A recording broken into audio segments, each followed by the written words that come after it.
لك سر عند الله بينك أنت وبين الله. هل لك صدقات تخفى لا يعلمها إلا الله؟ هل لك سر عند الله بينك أنت وبين الله؟ هل لك صدقات تخفى لا يعلمها إلا الله؟ قصص لا تكشف إلا بكتابك حين ترى الله. ما أحراك بهذا أن يكبر قدرك عند الله. قصص لا تكشف إلا بكتابك حين ترى الله. ما أحراك بهذا أن يكبر قدرك عند الله. هل لك سر عند الله بينك أنت وبين الله؟ هل لك صدقات تخفى لا يعلمها إلا الله؟ قصص لا تكشف إلا بكتابك حين ترى الله. ما أحراك بهذا أن يكبر قدرك عند الله. اللهم امين يا رب العالمين. يا صباح الخير، يا صباح الرضا والتفاؤل على احلى اخواتي اللي مشرفيني دايما. ما تحرمش منكم ابدا. بشكر كل اخواتي المحترمين، زادت القناه شرف ونور بيكم يا احلى اخوات. النهارده كده بقت يا حبايب خوخه الروتين بتاعنا حلو جدا. هننضف البلكونه اللي هي متر في متر دي، يعني اصغر بلكونه في العالم، يعني متهيألي دي اصغر بلكونه في العالم. همسكها كده انضفها وارتبها عشان هنعمل النهارده، هنغسل هدوم وهننشرها. وطبعا الشتا داخل علينا، فقلت لازم اديها تنظيفة عميقة كده قبل دخول الشتا بقى، عشان ايه؟ شغل المية والمدعكة ده مش هينفع خالص في الشتا. فانا قلت لا، انا هغسلها كويس كده بالمية والصابون، اعقمها تعقيمة تمام، عشان ايه؟ مش هتتعمل تاني بقى تقلب الشرشوبة وكده. إيه، بشكركم جدا على كلامكم اللي بيشجعني دايما. كل الشكر والتقدير ليكم والله. ما تحرمش منكم ابدا. ربنا يديمكم نعمة في حياتي. يعني انا والله العظيم بتفاجئ بحاجات كده. يعني بصوا، يعني انا بلاقي الغريب بيشجعني. يعني المشكلة اللي انا بلاقي الغريب بيشجعني قبل القريب. يعني ناس ولا تعرفني ولا كان في سابق معرفة اصلا، بلاقيهم بيشجعوني وبيدعموني. يعني هما ما شافوش مني اي حاجة غير الفيديوهات، وحبوني ودعموني وشجعوني وبيكتبوا لي تعليقات جميلة. في اهل بقت، يعني هم عارفين خلود وعارفين ظروف خلود وعارفين طبيعة خلود، يعني ما بيهونش عليهم حتى يقولوا الله يعينك ويقويكي. والله العظيم يعني انا معرفش الدنيا دي بقت غريبة ليه كده. يعني الناس الغريبة ولا انا اللي غريبة ولا في حاجة غريبة في الموضوع؟ ما عدتش عارفة في ايه. والله العظيم بجد يعني بقيت بتفاجئ بحاجات غريبة كل يوم والتاني. حاجات غريبة بيحصل لي مواقف، يعني مش عايزة بدون ذكرها يعني وبدون ذكر اسماء، ربنا يهديهم ويصلح حالهم. كارهين عايزين الوحدة الشر، يعني مش عايزين للخير. يعني في ناس كده عايزاه للشر والله العظيم. هتقولوا لي لا ما تقوليش كده يا خلود، انا بقول لكم في ناس عايزاه للشر، عايزاني دايما في انتكاسة، عايزاني دايما حزينة، عايزاني دايما ما يعني اكون فاشلة بمعنى اصح. عايزاني دايما بمعنى اصح اكون فاشلة، مليش هدف، مليش اي حاجة. وناس ما اعرفهاش ولا تعرفني اصلا، يعني ناس مفيش سابق معرفة اصلا قبل كده، والاقيهم واقفين جنبي وبيسألوا عليا وبيشجعوني. يعني عن هند صاحبتي دي بتاعت الجزائر، ربنا يا رب يبارك فيها ويطول في عمرها، ولا تعرفني ولا اعرفها ولا من بلدي ولا من محافظتي ولا الهوى. يعني عشان اوصل لها مشوار، يعني سفر من الجزائر، وفضلت ورايا لحد ما خدت رقمي، وكل شوية تطمن عليا وكل شوية تسأل عليا وعلى عيالي، ربنا يبارك لها. حنان من لبنان، اختي وحبيبتي ونور عيني والله العظيم. يعني في المجال ده عرفت ناس حلوة جدا، عرفت ناس يعني ارتحت لهم وحبوني من غير ما اعرفهم ولا يعرفوني. مفيش اصلا سابق معرفة اللي هما مثلا يخشوا يكلموا خلود. طب ايه اللي يخلوهم يطلبوا رقم خلود؟ ايه اللي يخلوهم يكلموني؟ يعني عندي حنان دي يعني إيه احسن من الاهل. مش اللي هم الأهل الأب والأم والإخوات، اللي هم عمات خالات ولاد عمات ولاد خالات. يعني هي يعني ادتني، مش عارفة اوصلها لكم ازاي، بس هي بجد واقفة جنبي في كل حاجة، في الحلوة قبل الوحشة. ما تحبش تشوف خلود زعلانة. يعني شفتوا لدرجة ايه؟ يعني ممكن الأهل اللي هم ولاد عم ولاد خال جيران صحاب عادي ما تزعل، ايه يعني؟ فاهمين انا اقصد لكم ايه؟ يعني في ناس بتبقي ولا تعرفيها ولا يعرفوكي بس بيحبولك الخير. نورة دي متابعاني على اليوتيوب بتقول لي احلى كلام، قسما بالله. ربنا يكبر بخاطرك يا نورة زي ما انت بتكبري بخاطري دايما، والله العظيم يا بنتي ربنا يكبر بخاطرك ويحقق لك كل اللي نفسك فيه، اللهم امين يا رب العالمين. كل اللي بيكبر بخاطر حد، مش خاطر انا لوحدي، كل اللي بيكبر بخاطر عبد من عباد ربنا، ربنا يبارك له، ربنا يوسع رزقه ويزيده كمان وكمان على جبر الخواطر ده. انتوا بتبقوا شايفينها اللي انتوا ليه تعملوا كده حاجة هايفة، يعني الكتابة دي كومنت بالنسبة لنا كلنا حاجة هايفة، مش هياخد مننا وقت ولا مجهود، بس بيكبر خاطر اللي هو صاحب المحتوى. يعني بيكبر الخاطر اما تقري تمسكي موبايلك كده. تسلم ايديكي يا حبيبتي، ربنا يقويكي، احلى خوخه اشطر خوخ. كل الكلام ده بالنسبه لكم انتوا ولا حاجه، بس بالنسبه لخوخه بيفرق معاها قوي. فربنا يجعلكم دايما من جبرة الخواطر، ربنا يحبب فيكم خلقه.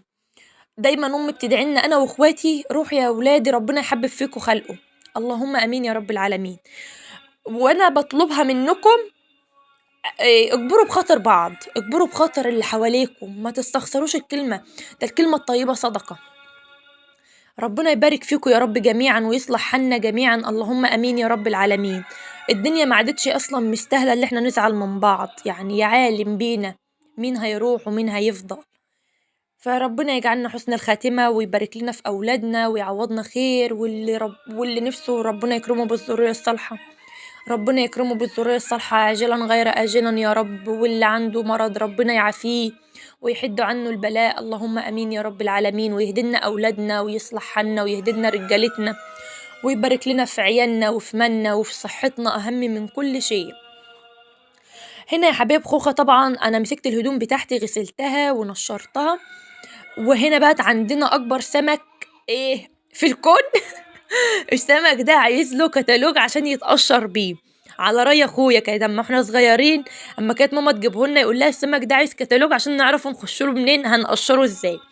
وكان كان الاول مثلا الكيلو ربع ب10، الكيلو ونص ب10. انتوا عارفين السمك اللي انتوا شايفينه الجميل ده الكبير قوي ده اكبر سمك في السوق كله ده عامل كام؟ مش هتتخيلوا السعر، عامل 20 جنيه. كانت بتقول 23 جنيه، خدناه ب20 جنيه. ليه؟ مش عارف. بينور. هنفتح السمكة هنلاقوا في قلبها خواتم دهب، والله يا اخواتي ما انا عارفه. هنا بقت يا حبيب خوخة طلعت بقت كده فوق، شلت الحاجة اللي احنا كنا حاطينها. فاكرين الفيديو اما كنا منضفين الشقة؟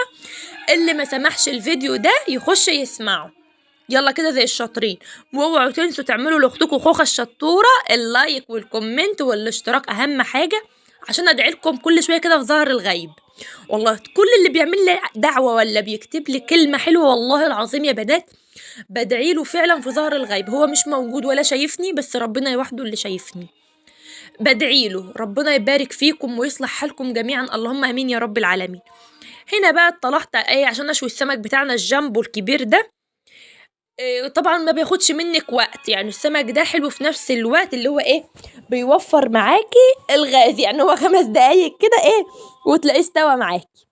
عايزه اقول لكم اصلا انا في اليوم ده كان في صداع هيموتني، والله العظيم كنت شغاله وربنا وحده اللي عالم بيا، يعني حتى انا هبطت قدام الفرن. انا اصلا يعني غصب عني سامحوني، انا فكرت اصلا ان الفيديو انا عاملاه مؤقت، يعني انا موقفاه، بس الفيديو طلع كان مفتوح. كل شويه احط ايدي على دماغي كده، كل شويه اللي هو خلاص انا ما عدتش قادره اللي انا هسقط. وانا بمنتج بقى الفيديو لقيته، قلت انا هخليه عشان اعرفكم بس اللي احنا حتى واحنا تعبانين بنشتغل على نفسنا، احنا لازم نشتغل على نفسنا، لازم نتعب شويه عشان نلاقي.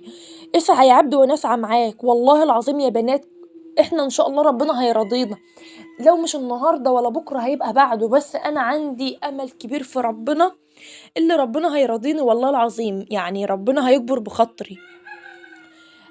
كفاية بس دعوات أمي ليا ودعوات أختي الكبيرة وقفتها جنبي ودعمها ليا. يعني أختي الكبيرة دي والله تاج فوق راسي من فوق، ربنا يبارك فيها يا رب ويخلي لها أولادها ويبارك لها في جوزها ويرجع لها بألف سلامة، اللهم آمين يا رب العالمين. هي دايما اللي بتشجعني، هي دايما اللي واقفة في ظهري أكتر من أمي كمان. يعني مش هقول لكم أمي اللي واقفة دايما في ظهري، هي اللي دايما واقفة في ظهري وتقول لي اعملي كذا وخلي كذا وتكلمي، حتى الكلام ذات نفسه تقول لي لا ما تقوليش كذا قولي كذا. شايفين لدرجة ايه؟ يعني اختي الكبيرة ديت هي مش كبيرة مننا، يعني الفرق مش كبير قوي، الفرق 6 سنين، بس هي في مقام امي. يعني اختي دي في مقام امي، ما بعرفش اخبي عنها حاجة، ما بعرفش يعني اي حاجة مزهقاني على طول سماعة التليفون، ايوه يا ام عبده حصل كذا كذا كذا وانا مش طايقة نفسي والحكاية. هي اللي بتهديني، يعني ربنا والله يبارك لها في صحتها وفي اولادها. يعني هو ربنا بعت لي اختي الكبيرة دي حنين عليا انا، يعني انا من غيرها يعني كنت حصلت لي حاجات كتير والله العظيم. يعني انا من غير اختي دي كان زماني مت دلوقتي او انتحرت او حصل لي اي حاجه. هي بجد اللي واقفه جنبي وهي اللي مشجعاني وهي اللي مصبراني على كل حاجه صعبه في حياتي. بصوا احنا كلنا عندنا مشاكل، مفيش حد ما عندوش مشاكل، مفيش حد طول ايامه فرح ولا طول ايامه زعل، يوم من ده ويوم من ده الحمد لله ماشيه. بس بجد ربنا يبارك فيها ويخلي لها يا رب أولادها وتشوفهم زي ما بتتمنى، اللهم آمين يا رب العالمين. فأنا عايزاكم كلكم تكتبوا لها في التعليقات وتدعوا لها، تدعوا لها ربنا يهدي لها عيالها ويبارك لها فيهم.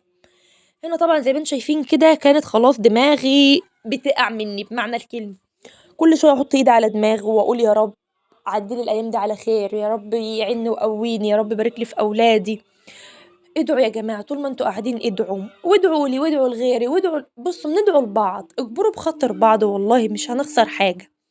هنا كده بقى يا حبايب خوخة السمك بتاعنا أكبر سمك في العالم، مسكته شويته كده زي ما انتوا شايفين، وهو يوم وهيعدي.